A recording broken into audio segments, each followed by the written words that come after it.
Hello বন্ধুরা, তোমরা সবাই কেমন আছো? আমিও ভালো আছি, আশা করছি তোমরাও ভালো আছো। Back to my YouTube channel. তো তোমরা কে কোথা থেকে দেখছো অবশ্যই কমেন্ট করো। আমি এই দেখো পুকুর পাড়ে চলে যাচ্ছি। ভেন্ডি হয়েছে, ভেন্ডিগুলো কেটে আনতে এই যে পুকুর পাড়ে চলে এসেছি। প্রচুর ভেন্ডি হয়েছে, তোমাদের দেখাবো, চলো। তোমরা কে কোথা থেকে দেখছো অবশ্যই লাইক করো। তো দেখো বন্ধুরা, এই যে আমি ভেন্ডিগুলো কেটে নিচ্ছি এক এক করে। মানে কোনো সার না, ওষুধ না, তবুও ভেন্ডিগুলো এত ভালো সুন্দর হয়েছে কি বলবো বন্ধুরা, তোমরা না দেখলে বিশ্বাস করবে না। তোমরা কে কোথা থেকে দেখছো অবশ্যই কমেন্ট করো, লাইক করো, শেয়ার করো, সাবস্ক্রাইব করো। এগুলো গ্লাভস পরে কাটতে হয়, কিন্তু আমার কাছে গ্লাভস ছিল না বলে।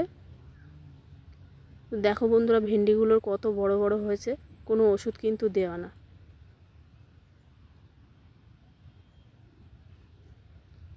প্রচুর ভেন্ডি হয়েছে এক পুকুর পাড়ে। শুধু ভেন্ডি গাছ না, অনেক গাছ আছে আমাদের পুকুর পাড়ে। সমস্ত সবজি মানে কিনে খাওয়া লাগবে না। উচ্ছে, কুমড়ো গাছ, শিম গাছ, বেগুন গাছ, শসা, লাউ, টমেটো। এই যে পুকুরটা, এগুলো শসা।